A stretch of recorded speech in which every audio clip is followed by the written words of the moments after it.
Amigo oyente de nuestra capilla Fidelidad, muy buenos días. Mi nombre es Alejandro Garzón. Hoy estaremos en Apocalipsis capítulo 2. Señor, te rogamos que hables a nuestro corazón, nos transformes, Señor, nos permita ser más como tú. En el nombre de Jesús. Amén. Este maravilloso libro tiene implícito situaciones pasadas, presentes y futuras. En el capítulo 1, verso 19, el Señor Jesucristo le decía a Juan: escribe las cosas que has visto, las que son y las que han de ser después de estas. Y desde esta perspectiva estaremos analizando 4 de las 7 iglesias a las cuales el Señor da este mensaje. He titulado este devocional Siendo irreprensibles delante del Señor. La primera iglesia es la iglesia de Éfeso. Desde el versículo 1 hasta el 7, su nombre es Deseo Ardiente. Fue fundada en el periodo pregriego, reedificada en el año 133 a.C. Estuvo ubicada en la capital en Turquía y fue capital de la provincia romana en Asia. Existió dicha iglesia. Representa el tiempo del año 33 al 64 después de Cristo. Es esa era apostólica. Terminó con la persecución de Nerón. Cada mensaje tiene un bosquejo. La manifestación del Señor a la iglesia, cualidades, reprensión, invitación y advertencia. Aquí la manifestación del Señor del verso 1 es el que tiene las 7 estrellas en su diestra, el que anda en medio de los 7 candeleros de oro. La diestra de Dios representa su autoridad y su juicio también, y el caminar en medio de ellos también representa su intercesión, restauración, su perdón, su renacer con Él. En Romanos 8:34 nos dice: ¿quién es el que condenará? Cristo, el que murió, más aún el que también resucitó y el que además está a la diestra de Dios, el que también intercede por nosotros. ¡Qué maravillosa realidad! La iglesia también dice que la representa como un candelero, es decir, que la iglesia debe ser luz en medio de la oscuridad. En Lucas 11:33 nos decía el Señor que nadie pone en lo oculto la luz, sino en el candelero. Note que los candeleros son de oro, la naturaleza de Jesús, de Dios mismo. Él nos ha concedido el Espíritu Santo por haber creído en Él, y de esta manera nosotros podríamos ser luz en medio de un mundo tan oscuro.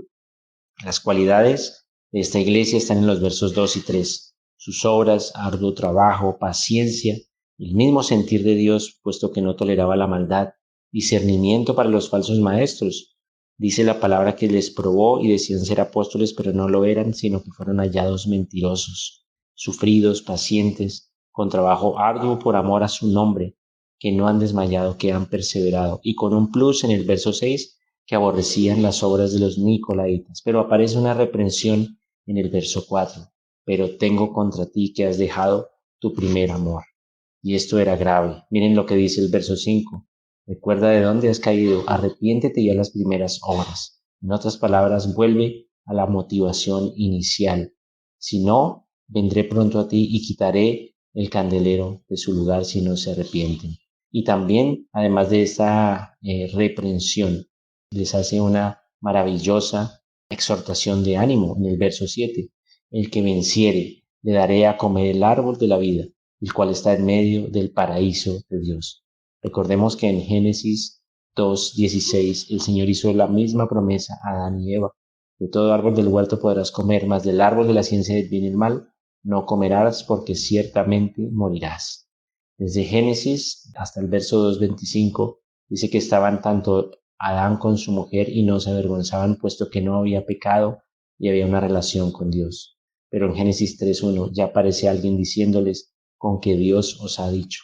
También dejaron su primer amor y allí inició la maldad que ustedes y nosotros podemos ver actualmente. En el Salmo 53, David nos dice el necio en su corazón: no hay Dios. Luego dice: se han corrompido e hicieron abominable maldad, no hay quien haga el bien. Pero luego en el verso 6 David hace una oración: oh, si saliera de Sión la salvación de Israel, cuando Dios nos hiciere volver. La salvación ya salió de Israel y de Sión, el Señor Jesucristo, Dios mismo descendiendo, dando la vida por ti y por mí, haciéndose hombre para cargar nuestros pecados y luego resucitar. Ahora, ¿quién podrá ver si hemos dejado de amar al Señor? Él mismo. En Primera de Samuel, primer libro de Samuel, capítulo 16, verso 7, claramente dice que el Señor no ve como nosotros vemos, porque nosotros vemos con lo que tenemos al frente, sino que Él mira el corazón. Como estas iglesias representan también un tipo de cristiano, Es un buen momento para analizar si lo que nosotros hacemos lo hacemos por amor a Cristo, la cual debería ser nuestra motivación. Él lo merece. Luego habla de la iglesia de Esmirna del verso 8 al 11. Representa una iglesia a la orilla del mar Egeo, al norte de Éfeso, también en Turquía. Hoy en día la tercera ciudad turca se llama Izmir, con más de 200.000 habitantes. El periodo es el del 64 al 313 después de Cristo. Es esa iglesia sufriente de terribles persecuciones desde Nerón hasta Constantino. Nerón le encantaba la muerte masiva de cristianos, le decían el psicópata. Vespasiano le decían el lunático del 69 al 79. Domiciano del 81 al 96 le decían el tirano. Fue el que metió a Juan para fritarlo en un baño de aceite caliente, pero esto terminó siendo un baño refrescante puesto que él estaba con el Señor. En el verso 8, ¿cómo es la manifestación del Señor para esta iglesia? Como mártir vencedor, como el Todopoderoso, como el que tiene poder de dar vida eterna, el primero y el postero, el que estuvo muerto y vivió. Se presenta así porque él sabe que esta iglesia va a padecer tal como él padeció. Miren el verso 9, las cualidades. Yo conozco tus obras y tu tribulación y tu pobreza, pero tú eres rico. Y la blasfemia de los que se dicen ser judíos y no lo son, sino sinagoga de Satanás. Él conoce la persecución incluso dentro de su propia casa. Y miren qué espectacular. En el verso 10 no hay reprensión. Es esa iglesia sin reprensión. Cambia la reprensión por palabras de ánimo y de protección. No temas con nada lo que vas a padecer. Tendrás tribulación por 10 días. Sé fiel hasta la muerte y yo te daré la corona de la vida. ¡Qué espectacular! Hombres que al mismo tiempo que el hacha caía sobre sus cabezas, ellos veían cómo Jesucristo les coronaba con la corona de la vida eterna. En lugar de una advertencia, en el verso 11 lo que hace es un elogio. Son dignos de imitar. El que venciere no sufrirá daño en la segunda muerte. Quiere decir, no será partícipe del juicio del trono blanco, del cual nos hablará Apocalipsis capítulo 20, del 11 al 13. Maravillosa iglesia de imitar, la de Esmirna. Luego la iglesia de Pérgamo, del verso 12 al 17, estuvo ubicada a 12 kilómetros en el norte de Esmirna, fue la capital de Misia, también ubicada allí en el área de Turquía.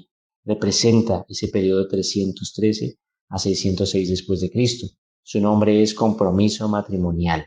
Es cuando inicia a igualar la iglesia con el Estado. Constantino se declara pontífice máximos, quitando el lugar al único sumo sacerdote que debería haber en cada corazón, que es nuestro Señor Jesucristo. Hebreos 7 y 8. Él es el único mediador entre Dios y los hombres. Nadie más. Pero allí los líderes empiezan a quitar ese lugar a Cristo. Es esa iglesia que empieza a enriquecerse económicamente, pero a empobrecerse espiritualmente. Y la manifestación del Señor en el verso 12 es en juicio, el que tiene la espada de dos filos. ¿Qué cualidades tenía esta iglesia? Conozco tus obras, pero ¿dónde moraban? ¿Dónde está el trono de Satanás? Pero retienes mi nombre. No sacaron el nombre de cristianos. No has negado mi fe. Pero también en Lucas 8:28 vemos como los demonios reconocen que Jesús es el Hijo del Altísimo. No basta con reconocerlo, hay que seguirlo y obedecer, arrepentirnos y obedecer el Evangelio. Tuvieron un testigo fiel que fue Antipas, y el Señor hace una tremenda reprensión en el verso 14. Pero tengo unas pocas cosas contra ti. Note el sarcasmo de Dios. Tienes los que retienen la doctrina de Balaam, que enseñaban a Balac a poner tropiezo ante los hijos de Israel, a comer cosas sacrificadas a los ídolos y a cometer fornicación. La historia está en el libro de Números del 22 al 25. Balaam fue ese sacerdote que indujo a fornicar a Israel. Le dijo a Balac que le hiciese fornicar para que el pueblo se debilitara. Representa ese sistema del falso sacerdocio. En 2 de Pedro 2:15 nos dice, porque Balaam amó el premio de maldad. Pero la reprensión no termina allí. En el verso 15 dice, tienes a los que retienen la doctrina de los nicolaitas. Habla de esa perversión moral, cambiando lo sagrado de Dios. En el verso 16 el Señor hace una invitación a esta iglesia. Arrepiéntete, vendré pronto y pelearé contra ellos con la espada de mi boca. El pelear contra el enemigo de Dios, contra Satanás, no es problema cuando el Señor está con nosotros. Usaremos a Cristo Jesús. Él nos ayudará. Él será nuestra ayuda, nuestra protección. Usaremos la palabra de Dios, usaremos la oración y todas las armas espirituales pero el pelear contra Dios, ¿quién nos ayudará? Solamente nos queda el arrepentimiento. En el verso 17 nos dice, al que venciere, le daré de comer del maná escondido. En Juan 6:35, el Señor dice, yo soy el pan de vida. El que me tiene a mí no tendrá hambre, y el que en mí cree no tendrá sed jamás. En otras palabras le dice, sal huyendo de allí, sal de ese sistema religioso y búscame a mí. Luego le dice, te daré una piedrecita blanca. Habla de un nuevo comienzo, el salir de la religiosidad y el caminar obedeciendo a Cristo Jesús nuestro Señor bajo el poder del Espíritu Santo. Luego le dice que le dará un nuevo nombre. Habla de esa relación de amor constante con nuestro Señor Jesucristo. Luego habla de la iglesia de Tiatira, desde los versos 18 al 29. Significa sacrificio continuo su nombre. Estuvo ubicada también allí en Turquía, a los 56 kilómetros de Pérgamo. Va desde el periodo 606 a 1517 después de nuestro Señor Jesucristo. La manifestación del Señor en el verso 18 es en ira y juicio. Dice que se manifestará como ojos de llama de fuego y sus pies como bruñido. Representan la ira de Dios y el juicio contra esta iglesia. El Señor reconoce sus cualidades en el verso 19. Conozco tus obras, que por amor, fe, servicio, paciencia, y que tus postreras son mayores que las primeras. Pero mire la reprensión del verso 20. Tengo unas pocas cosas contra ti. Note el sarcasmo de Dios nuevamente, que toleras a esa mujer Jezabel. En segundo libro de Reyes 9:22 y primer libro de Reyes 16:31, habla que esta mujer era la más perversa de todas las mujeres que figuran en la Biblia. Indujo a fornicaciones y hechicerías al pueblo de Dios. ¡Qué terrible situación! Y es ese matrimonio con sistemas religiosos que han sido abrazados por hombres, dogmas, mandamientos humanos y no la palabra de Dios. Sigue la reprensión en el verso 21. He dado tiempo para que te arrepientas y no te quieres arrepentir de su fornicación. En este periodo, desde estos años 600 a 1517, fue el gran apogeo de la iglesia tradicional católica romana, que ha venido contaminándose con adoración a ídolos, con exaltación a muchos fetiches que no son bíblicos. Han tenido ese matrimonio con el sistema religioso babilónico que nació en Nimrod y que desde diferentes lugares ha tenido diferentes nombres, el sistema de oración a Diana, Astoret, Isis, Semiramis, Tamuz, al fin y al cabo idolatría. Jeremías decía en el capítulo 7, verso 18, que adoran a la reina del cielo, y nos dice el origen del verso 8 de Jeremías 7. El origen es la adoración a Baal. Recordemos que Baal es otro nombre de Beelzebú, Satanás. En el verso 22, allí están las consecuencias, la arrojo en cama y en gran tribulación. Este sistema doctrinal se ha alejado tanto de la Biblia que en sus enseñanzas no predican el rapto, por lo tanto serán partícipes de la tribulación y la gran tribulación preparada para el juicio de Dios a este mundo. Serán engañados por el anticristo. En el verso 24 dice que para aquellos que no han conocido las profundidades de Satanás, aquellos que no aman el fornicar en estos sistemas religiosos, hay arrepentimiento y hay premios que dará el Señor. En 1 Corintios, capítulo 7, versículo 19, Pablo decía a esta iglesia, la circuncisión nada es, y la incircuncisión nada es, sino el guardar los mandamientos de Dios. Y en el verso 23 también de 1 Corintios 7, por precio fuisteis comprados, no os hagáis esclavos de los hombres, en el estado en que fuisteis llamados, así permanezcan con Dios. Amigos y hermanos, la iglesia de Esmirna, qué ejemplo de iglesia irreprensible, una iglesia que nunca dejó su primer amor. Por cuanto amaban a Cristo Jesús, su fe era visible por sus obras. Por cuanto amaban a Cristo Jesús, se despojaron de todo hasta de sus propias vidas, con tal de seguir al Señor. Por cuanto amaban a Cristo Jesús, Él era su riqueza.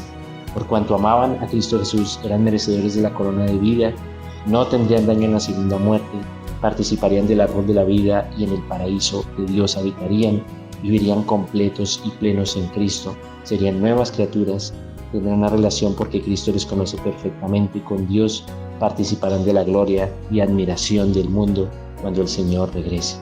Filipenses 2:10 dice, en el nombre del Señor se postrará toda rodilla. Cuidemos nuestro primer amor. Cristo nos rescató. Permanezcamos en Él como Esmirna. Padre, gracias por lo que nos has hablado, Señor. Si en nuestro corazón existe la idolatría, Señor, a fetiches, a imágenes o a nosotros mismos, no la queremos, te queremos a ti. Crece en nosotros, ayúdanos a ser de aquella iglesia que ilumina al mundo porque te ama y el mundo puede ver cuán clara y cuán transparente es nuestro amor por ti a través de lo que hacemos. En el nombre de Jesús, amén. Maravillosa semana para todos.